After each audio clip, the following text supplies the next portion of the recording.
Welcome to Everything Life Coaching. I'm John Kim. And I'm Noelle Cordeaux. We are the founders of Lumia. And we're super passionate about all things coaching, and we want to share what we've learned from over a decade of coaching and training thousands of life coaches. Let's dive into the science and magic of coaching. Hi, on today's episode, we're going to talk about something really fun. Not only fun, but I think people are thirsty for these days, and that is retreats. This is a topic near and dear to my heart, John's heart. John has his Miserable Fuck retreat series that I'm going to start tagging into, which I'm super excited to play in the sandbox with you. So this podcast is educational in nature for me as well, to start thinking about what we need to think about with retreats. And when I was taking notes for what we wanted to talk about today, the words that I wrote are thinking through the whole enchilada. Yeah, that's great. That's great. And when I talk about as a coach to our students how you want to be a catalyst, I would say most of them want to do retreats. So the number one thing is a private practice, and then after that, it's like, yeah, I want to do group work or retreats or do something where I'm gathering people in person. Absolutely. And a question that I get all the time from our students, it's been popping up more and more, is how do you run a group? How do you run a retreat? How do you do group coaching? And the answer that I've been giving, and I'd love to hear your take on it as well, is that it's really similar to a one-on-one coaching session. That whether you have one person, two people, three people, four people, everyone's coming together for the common goal that they want to accomplish. Everybody has a unique outcome that they want to accomplish. They might be united by a common interest set, but people typically come even into groups with something really unique that they want to get out of the experience. And then working folks through, where are you now? Where do you want to be? What's getting in the way? Letting them come to their own conclusions. And then instead of coach and client having that one-on-one debrief, it's utilizing the room so that folks can learn lessons from others, gain insights from others, have the experience of sharing out to folks. And then you catalog those insights and move on, to the next prompt. Yeah. I mean, my first question would be, what kind of retreat would you like to attend? Because I know for me, I thought retreat meant it has to be expensive. It has to be for a week. You got to go somewhere exotic. And it was very overwhelming. And I was like, yeah, that's not something I would want to do. I wouldn't want to go to Bali for a week and have, and pay tons of money and all that. But I was leaning toward that because I feel like that's what you're supposed to do. And then when I really sat with myself, I said, wait, what kind of retreat would I attend? And then I said, okay, well, I don't want to get on a plane. And if I do get on a plane, just a couple hour flight, I want it to be kind of local. I want it to be bare bones. I want to sit in the living room, have meaningful conversations. The coffee has to be superb. I want home cooked meals. I want to do this with my friends. And so I started to think, what do I want?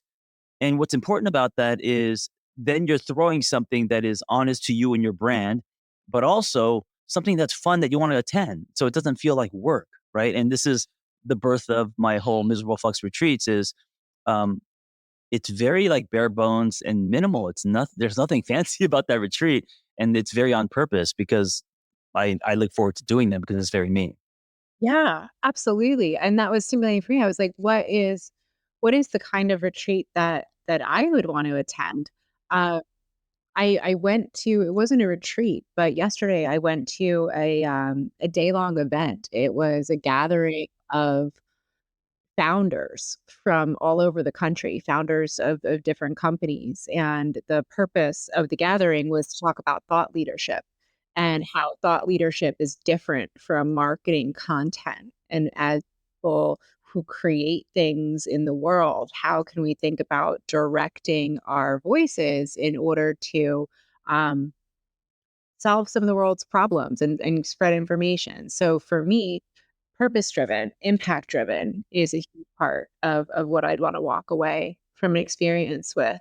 Yeah, I love that you said that. So like for you, your kind of your mission statement, what you stand for, what would excite you. So purpose driven leadership. So for me, it would be something somatic. I want to feel something, right? I don't want to just learn something. Let's take a walk in the woods, or let's jump in ice, or let's go do a workout.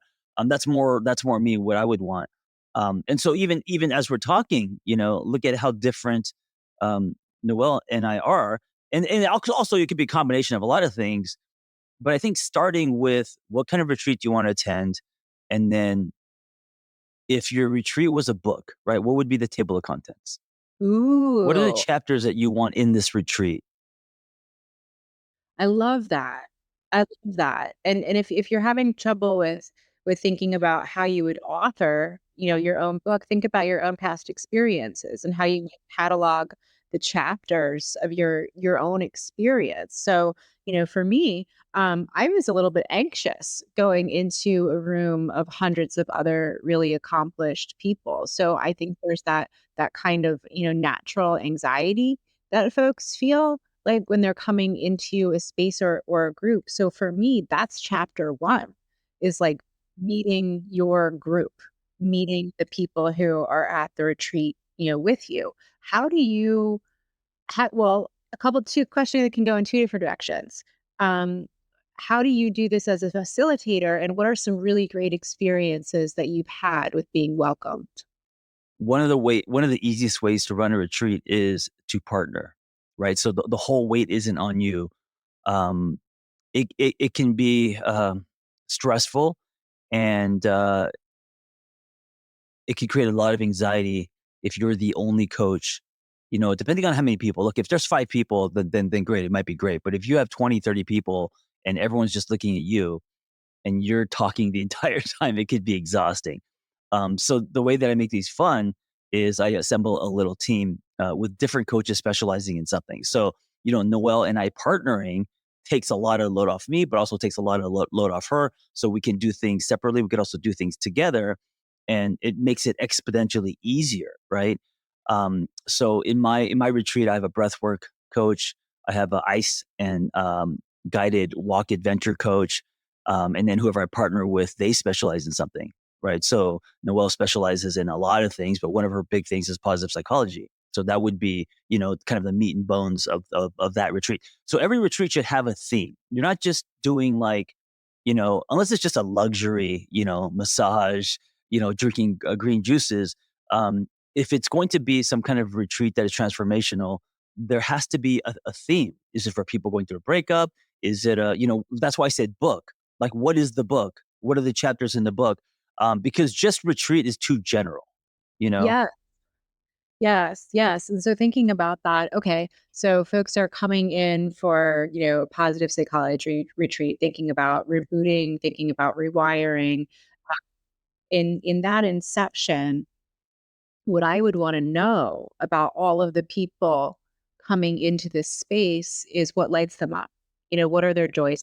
You know, I think creating that little bit of externalization in the beginning is really important. When we have our Lumia retreats, I am at the door hugging people as they come in. I'm exhausted and covered in mascara from tears by the end of that hour, but it's really important to me to do because people know me, they recognize me, I'm a visible touch point for them, and just to have that like genuine experience of Wait, can I say welcome. something real quick? And this is something Noelle did not know. It's so funny because Noelle and I overlap in a lot of areas, and also we're very different. So you didn't know this, but at the end of my retreat, I have something called a 3-second hug, and this is at the end. It's funny that you do this in the beginning. I hug each person for 3 seconds. I literally hold them for 3 seconds, just because, like you said. And so I do it at the end. You do it in the beginning. Yeah, for our retreat, there might be a lot of hugging, but we're sandwiching hugs at the Yeah. beginning. Yeah. Yeah. And so this, I mean, this is beautiful. So thinking of this frame of like, what are the chapters of your retreat? The last chapter in John's retreat book is the 3-second hug. And the first chapter in Noelle's retreat book is the welcome hug, right? Yeah. And I think every retreat should have an opening circle and a closing circle, right? So you're opening it up in the beginning, intros, who you are, what you want from this. One question that I say, which is a little jarring, but it just fits with who I am. My very first question when people sit down, I ask them, how are you going to fuck this up? How are you going to fuck up this weekend? And then we go around and they take it seriously. I'm going to be thinking about my kids. I'm going to, whatever. And then a closing circle, because a lot happens during the retreat that, is stirring and things come up, even though it's not therapy, it's therapeutic. The closing circle is very important to process some of that. So you're not letting people just kind of go, with a lot of activation or whatever's coming up. Yeah. Yeah. And yeah. And so you have the framing of the retreat kind of like beginning, middle, and end. And I think that is true whether it's large or small, whether you have a ballroom of 100 people or you have a house full of 10 Right. people. It's the There's structure. there's going to be the beginning, the middle, and the end. So how do we start moving from uh, the retreat as concept into reality? So you've had a lot of experience with this. I've had organizational experience with this, but I don't have personal experience with this. So say Well, I'm, also I'm sitting, Lumia retreats, more organizational, but yeah, tons of yeah, Lumia retreats. Yeah. yeah, say I'm sitting in my apartment with George the dog, and I look at George and I'm like, I'd really like to have a retreat for other dog owners of senior doggies, to have a weekend to really bond with our dogs, maybe do portraits with our dog, Right. Right. senior dog massages, Yep. massage for mom, Yep. massage for the dog. So this is my idea. This is my book. How do I go about bringing this into reality? If I need maybe 10 or 15 people to participate in this with me, I need a space. Where do I begin? Yeah. So you do need a space. And if you're starting out, don't go rent something expensive and fancy. Um, one of the reasons why my retreat works is just because it's our house, and so I don't have the stress of anyone complaining, calling the cops, or like it's my home. I feel very comfortable in that. Um, so the space, where's the space? Are you using your is it a treatment center? Is it your church? Is it a camping ground? Like, what is the space? But think about the cost, because you don't want too much overhead. You know what I'm saying? So the space would be number one, and also the tone of the space, right? Running a retreat, on the ocean cliffs of, I don't know, Mexico, is going to be very different than a small house in the woods. So, what's the tone of the retreat? Right. What's the So it space? What's the sounds like environment you want?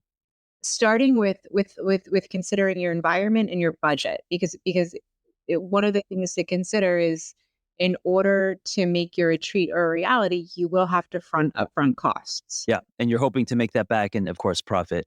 Um, and then what's the structure? So, how long is it? Is it a week? If it's a week, there's going to be a lot of a lot of outlining to do. That's a lot. Mine's only a weekend, right? It's a day and a half, 2 days. So what is happening? And you have to create an itinerary, because you're going to use this in marketing, because people want to know what they're going to be doing there. And they don't need to know every hour, but they need to know broad strokes. Okay, if I go to this, what should I expect? Right. Okay, so we're getting together our location, our theme, Hmm. our budget, our kind of general idea of what we want to happen. Yes. Now, big What they're gonna get? Like what you want them to leave with? right. That is really important. So I'm getting like more and more emotionally attached to the idea of a retreat for senior dog moms, Yeah. and right, like this is like in my heart now, and I'm Yeah. like, all right, man, like I don't really have an audience for people Mm, who own senior doggies. yeah. So I want to get the message out about my retreat and the beautiful portraits and the doggy massage and the Hmm. massage for, like, I mean, how cute would it be to get a I couple know. with your dog, right? Come on now. Well, Um, I want to say that as I'm even hearing you, especially with this doggy retreat, I'm seeing the visuals for this. And so, what on the first retreat, what you want to do is you want to have a camera person film parts of it, photography, have photography, of course, with permission, because that is gold when it comes to marketing it again. Because now you have you have now a trailer. So now planning for the future, right? So from a budgetary perspective, really having this conversation with yourself, like, is this an experiment or is this a product that I want to build out? So, thinking about that and thinking about, what's called your addressable market, how do I reach people who have who have dogs who are in their golden years? I know that there's a photographer in Delaware that I get, ads from that they're looking to photograph senior dogs, and so I know there's one person who lives not too far away from me who does this and probably has a client list or an email list or an Instagram page that I might be able to partner with, access with. So that's just, like, kind of a strategic partnership route. What else would you say? Do I need to start a George Instagram account? Yeah, Like well, I love that you said strategic partnership because a lot of people get overwhelmed. I don't have any followers. I'm not active on social. How am I going to start at 0? Um, well, you got to start one day if you want to use social as a marketing tool, but also you could partner. So like what Noelle is saying is find pages already with traction and then see if you can partner with them in some way. Tell them about your retreat. Maybe they get, maybe their people get a discount, like some kind of exchange. um, I think it's a combination of doing that and then, hitting the streets, word of mouth, people you go to the dog park, put up posters, whatever. And then also, the way I've been doing it for so long is producing your own content. So now you're talking about the retreat, what's going to happen, how you're excited about it, like, almost like documenting the runway to the retreat, getting people excited. And then, what about dogs? Why are you doing this? What's the mission? Why is this important? And all that turning into content, whether it's videos or words or articles or however you want to do it. absolutely. And in expressing that content, even if you have never done this before ever, if I all of a sudden started getting really vulnerable and doing shorts and lives, talking about how I'm reflecting on my dog's life and I want to create this retreat for me and other people so that we all have these memories of celebration, while, our pets are still able to really have fun and play and enjoy. Like I'm feeling like even my friends and family will be like, "This is really cool, Noelle." Yeah, I love Like it. hear you talking more about this. So you can kind of start where you're at with content creation. It's not that I have to grow myself into John's, level of audience in order to my doggy retreat off the ground. Imagine you start hearing stories, right? Because the videographer would maybe interview some of these participants. Let's say the retreat is happening and everyone is talking about the relationship with their dog, how they rescued their dog, how far how old their dog is now, what the dog is struggling with. They're like very heartfelt stories. And if that's a montage, that in itself would be a powerful clip, right? So as you're doing the retreat, know that you're also in real time creating content for the next one. So that's what I do. I have a videographer who records the retreat. Obviously, nothing personal. It's just kind of B-roll stuff, and then she puts it together, and we use that to market the next one. And then that's kind of a system, a funnel. Okay, so now let's talk about viability, right? Because just because we have a concept and we start to crack it into reality, I put down my deposit. There is like a local doggy daycare that I partner with. There's an event space next door. So I have money going out the door. The publicity that I'm doing is mostly self-generated. I'm hitting the dog parks. I'm putting out flyers. I'm on social, so not too expensive, like under $100 for marketing, right? Um, at what point do I have to kind of gauge whether or not people are going to come? Yeah, so you got to know what your kind of break even cost is. And I think for the first one, it's don't try to think about how much money you're going to make or profit. Just, I think the value of the first retreat is actually to prove to yourself you can do it and to experience, oh, this is what this looks like. This was my, sketch. I know what I can improve on and how to make it better. Or you may do it and being like, oh, retreats are not for me. I don't know, but you don't know until you try it. So it's more of learning for you, giving yourself the experience of throwing a retreat, helping other people, creating a community. Not so much about profit, right? Because it's the beta. It's the what is it called? A minimal viable product, right? That's what you're building, right? That's the first one. The second one is going to obviously get better. then you can start thinking about, okay, now how can I make a profit? How can I save here? How can I, tweak this? Um, but the first one, I think you're really creating um, a beta model, a testing, not only to see if it's good for other people, but especially for you. Is this something that you want to do, and do you enjoy it? Yeah, absolutely. So we're getting proof of concept and Proof of and we're concept. Yes. and we're Yes. and we're constantly keeping our eye on that budget to say, like, is this amount what do I need to break even? And given all the deposits and stuff, if it doesn't go forward, is this the amount of money I'm comfortable, you know, Yes, possibly losing, losing, right? yes. And also you could do payment plans. So, a lot of people payment plans is how they'll actually pull the trigger. So, my retreat, if you need a payment plan, email me, and I just do it kind of super casual through Venmo, and it's just like we can break it up into 3 payments, and I'm not like super on them and hard about it. It's very casual. Whenever you can pay me, that's the tone that I want to do. You don't have to do it like that. You could have them sign stuff, but a payment plan is a good way to get people who want to come, who can't pay for the whole thing at one time. Yeah, that's awesome. Okay. So we're thinking about bringing people together. We're thinking about giving them an experience. For you, what are some non-negotiable components of a retreat? You have to come in and leave what you do, judgment. You have to come in wanting a really an amazing experience. And also, I gotta say, you put a lot of strangers in a room, and there's going to be, some people who like each other and some people who don't. Right? There's going to be people who activate each other, and so uh, make sure when you enter, and especially like if you're doing it with dogs, what are the rules? What are the rules? There has to be rules, right? Um, where the dog's are allowed to go to the bathroom and not. There's gonna be people who, may say things that other people didn't ask for. So I always say in my retreats, we're not telling anyone how to live their lives. We are hearing, and then I say if something is being activated in you, I encourage you to use that as a practice to look inward and where it's coming from, not to react and point fingers or to, So like this weekend, it's all about curiosity over judgment. Yeah. Okay. So it sounds like your first non-negotiable is that you have to have really thought through ground rules ahead of time. For me, a non-negotiable would have to be feeding people. Like, I feel like you Yes, can't yes, that's true, yeah, people together for a long period of time without feeding them. yes. How do you handle food? Dietary restrictions? Yeah, Like, so what food is very important to me like it is to you.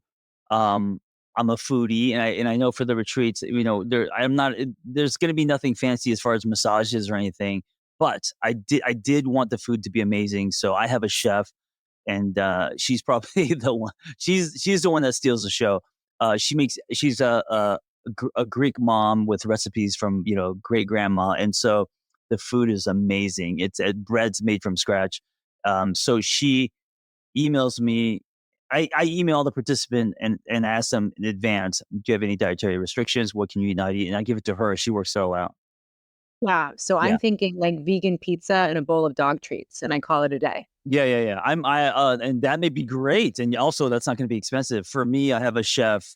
It is pricey. She makes everything from scratch. But when you come to a miserable fucks retreat, you're going to be fed. It's going to be like going to a 4-star restaurant for the weekend. It's going to be amazing. But that's one of my things that's important to me. Also, the coffee, best coffee you've ever had. Yeah, Coffee, coffee. great That's point. my thing. That's my thing. No, you are spot on. Yeah. So feeding people, keeping them hydrated, and keeping them caffeinated. Yes, yes. Okay. And then also, you know what else I do? It's kind of cute, and I'm giving away all my ideas, and you guys can take them.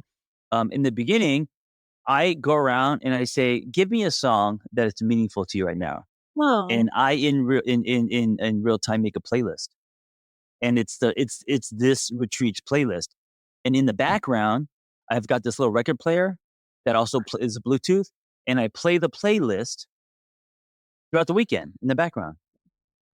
that's awesome. So it's these little things that make it your brand, that make it. So what I'm hearing is like curating the beyond thinking of the venue and the tone, it's thinking about the little touches that are going to curate Yes. the environment. Yes. You know, Yes. music, stimulation. Yes, food, coffee. I really think that it's the little things are big, right? And when you leave a retreat, you're not going to necessarily remember the lecture, even though that's what you're paying for. You're going to remember the little conversation you had with the guy while you guys were eating pita bread. You know, you're going to remember the playlist that was in the background. You're going to remember like these moments, right? And I think it's like summer camp. When you come Yeah. home from summer camp, you may have learned some crafts and shit, but you remember the person you had a crush on. You remember, these Yeah. conversations. And it's the same thing with the retreat. And, speaking of summer camp, that's my tone. It's Yeah. straight up summer camp slumber party kind of feel. So Yeah. you have to decide what your tone is. What are people wearing? How do you want them to show up? So thinking about, okay, small, intimate, you can really infuse your own tone. What about large scale? What if you want to do like a hotel ballroom? You Yeah, know, so I have not done anything greater than 33 people, Mhm. but even that was amazing. So I rented the house next door, and we had 15 people in each house, multiple coaches, and like they were going to sixth period, we just rotated like this, and it all worked out. It was great. I had vans shuttling them. It was a huge production, lots of anxiety. What I learned from it is I don't know if I could do it like this every time. I don't know if I want to, but I think 30 people is doable. I wouldn't do a retreat with 100 people. Oh my, Yeah. that just stresses me out. That's not my thing. You said something really important there, which was that it's a huge production. Yeah, When it can be. you well, I mean, for our Lumia retreats, we have between 150 and 200 Oh yeah, people, it's a huge production. and it's Yeah, a yeah, huge yeah. production. Speaking and yeah, of course. There's hotel Yeah. room blocks, there's the venue, there's Mm-hmm. multiple Mm-hmm. rooms, there's PA systems, Right. and and when we do that level, the organization is so key of so much communication, Mm-hmm. letting people know Mm-hmm. exactly what's happening, when, where, how, what to expect, and so much of the messaging just gets repeated over and over and over again leading up to it so that we're Yeah. setting expectations appropriately. Um, how do we create fun? I mean, so like you brought up a great point of like, not all the dogs are going to get along, not all the people are going to Yeah. get along. Yeah. Have you ever had an experience where you're sitting there looking at a group of 15 people and they're all like silent? No, I have not had that experience, and I think partly because we are in nature, and I mix up the conversations, the lectures with something that's a body experience. So fun is built in. So, if you could hang with me for this hour, after this hour, then we're going on a hike, or then we're doing this. There's also snacks in between, and this is why outlining is so important. You're not just going there and like winging it. There has to be a method to your madness. There has to be a reason why, the ice bath comes before breakfast, or this is where people get tired. So this is the snack and the coffee break, and then we're going to play a game, or like whatever it is. You got to organize it in a way where it makes sense, and it will be fun. It will be moving fast, and people will enjoy it. Like I don't like this idea of going into a room and we're going to be lecturing and processing for 4 hours. Like that to me, that doesn't make any sense. Other people, and that may be their jam, but for me, that's not how I would structure it. Yeah, so keeping it moving, it Yeah, sounds like it's yeah, really important if, yeah, in order to kind of cut down on experiential malaise of people yes, just kind of getting bored or yeah. tired, or sitting around.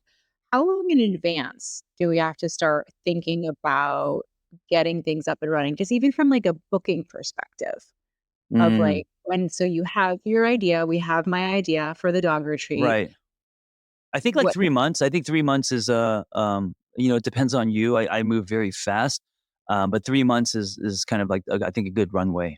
psychologically for people to be like, oh, I'm going to do something 3 months from now? Yeah, and to get excited about it, to spread the word, to put it all together, so you're not stressed out.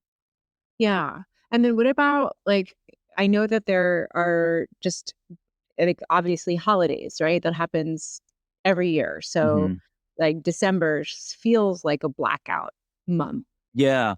I would also, at least with me, because a lot of my followers are parents, don't. I've made the mistake of this many times. Don't revolve it around anything where the kids are going to be out of school. It's harder to go to a retreat, like, because it's like summer break. Okay, if you want to do something on summer break, for them to now get babysitters and to, I'm talking about. So, just be mindful of holidays. You're not going to do a retreat around Christmas unless your retreat is about Christmas. For the people who don't have anywhere to go for Christmas, Thanksgiving, Christmas, these big holidays, I would stay away from. Yeah, and Yeah, to your point around kind of school, back to school, yeah, September, all like those things. Yeah, the kids. Yeah, August, September feels like a yeah, crunchy time. So to kind right. of be thinking through all of that stuff. Yes, yes. Um, are there any retreat regrets that you have? Looking back, Mm. is there anything that you've done that you're like, I really wish I didn't do? I mean, I remember you and I sleeping in bunk beds in a hog shed Oh once. yeah, Um, but I loved that experience. yeah, I loved that yeah. experience. I don't Um, see regrets. I see lots of learning. I know when I first ran retreats, our friend Paul, he was up there. We rented a van. He crashed it. He felt so bad, and it wasn't that big of a deal. And so, we didn't know how to drive in snow. There's a lot of stuff that's going to happen that you're not aware of, but that's the whole point, is for you to learn as you throw these experiences. I crashed a rental car once. Oh, you did. I felt so bad for Paul, because I kept messing with him, and then I realized, okay, he's being very hard on himself. Just no more jokes. It's But, I've spent too much money. Like, I've rent lot one time I rented 3 houses and we didn't even use one. There's a lot of things that you just have to go through to learn, like anything else, and to like a business, right? And so you're constantly learning, tweaking, adjusting. But here's the thing: once you do enough of them, and I've had hundreds now. I think I'm in double digits as far as how many times I've done this. It almost then becomes very easy because it's very plug and play. You got your team, you know the cost, like you go to the same coffee shop to get that same coffee. The hotel, you guys make a relationship. Everything's all set, and so then now you're just pouring people in. So once you run them multiple times, it gets easier and easier and easier. You have a system down. So what I'm hearing from you is that, things that might feel like the end of the world are really painful in the moment, like crashing a car or renting an extra House, house, yeah, or that losing money, yeah, it's a lesson in the end, yeah. and It's education. don't sweat the small stuff because life goes on just like everything else. Yeah, it's retreat school, right in the beginning. Yeah. That's what you're paying for, retreat school. Um, But you gotta look at it cumulatively, because now you may have a product, you may have another revenue stream, you may have another way to, help other people. And listen, I don't do a lot of, private coaching anymore, but if you do, one of the things you'll get from the retreat and even your coaches, naturally the flow of clients. "Oh, Yeah, I had a great experience. I wanna do one-on-one with you," and then that can happen. the follow-up, follow through, and Yeah. even, what I like to do is give homework. I Mhm. like I Mhm. like to give homework to folks when I run a group and have them get in touch with me, Yeah. a week Yeah. later, 2 weeks later, a month later. How is this all settling for you? Yep. How is the integration going? What's going on for you? So stimulating those conversations and keeping your community connected. Yes. The other thing you can do, one of the things I do is, I make content with anything. So one of the things I do is make content. That's kind of obvious. And I make sure the participants are okay with that. It's no audio. We're just doing B-roll. But the other thing you can do is record the lectures of the retreat. And then that's another product. You could sell that as a video course, right? So the cameras are not on the participants. The cameras are facing you as you're speaking, or who you're speaking, or the coaches. And then, you have someone edit it, and now you've got another product that is, it's a widget. I don't wanna say, Yeah. but it's, You you can sell it multiple times. the event that I was at yesterday is gonna be sending out video recordings of the Mm, workshops to the yeah, yeah, participants. so everyone does that, right? There's like kind of like a virtual gift bag, you Yeah, know? yeah. So, that's and listen, it's not for everyone. Like, there's a part of me, I don't do it much, but it is an option. You can get very creative by, um, take maximizing that weekend or that week into not just a retreat, but courses. The other thing you can do is, after the retreat, you could send everyone an email saying we're doing an extended program that's online and continuing with positive psychology or whatever for another 6 weeks. Do you want to do that? So there's a lot of ways you can keep going. Keep going with it. So, like, for those of you who are coaches who are like, this sounds really cool, and a 3-month setup sounded great, and now we're talking about a whole year's worth of programming. Um, it is possible, and what I would encourage coaches to think about is not getting too freaked out by the idea of creating content in order to facilitate, because what we do as coaches is facilitate without an agenda. Mhm. And so a follow-up, follow-through could be as simple as no content whatsoever. We're all going to meet on Zoom Mhm. for the 6 months following this retreat to really Mhm. integrate our learnings and our lessons and hold each other. Integration. That's the word. Integration. That's a whole nother. Yeah, Yeah. So absolutely. if you're listening to this, I mean, think about all the things that can come from a retreat that isn't just the retreat. So Yeah. Yeah. Business model. It's like the center of your business model, yeah. or at least it seems like it can be. It absolutely can be. I Yeah, mean, yeah. For this me, it's now become like one of my satellite things. And in the beginning, it was just something that I was wanted to play with, and I didn't think I would do more than one or two. And now I pretty much do them every month, every other. yeah. I mean, this could be the beginning of my career in senior dog, Yes, no. yes, yeah. And the other thing I see for you is once the people leave the retreat, they all get these beautiful high res photos of their pets, of their dogs. Yes. Oh, that would be lovely. Absolutely lovely. Coming to a retreat center near you. Yes. Pictures of me and George. Um, Noelle and I are doing retreats. We don't have the official dates, but if you want to hang out with us, we will be running one in Idyllwild, California. Yep. Be on the lookout. Yep. All right, team. This was fun. John, I'll see you next time. All right. You will. Thanks for listening to Everything Life Coaching. If you're feeling the draw to become a coach, head to lumiacoaching.com/everything. Explore a new career that brings fulfillment, gives you a true sense of purpose, and a bold community to do it with. Lumia is ready to equip you with the tools, training, and community you will need to reach your goals. If you're ready to build a unique coaching business on your own terms while making an impact on the world at large, Lumia is the next bold step in your coaching journey. That's lumiacoaching.com/everything. And hey, if you're waiting for a sign, this is it.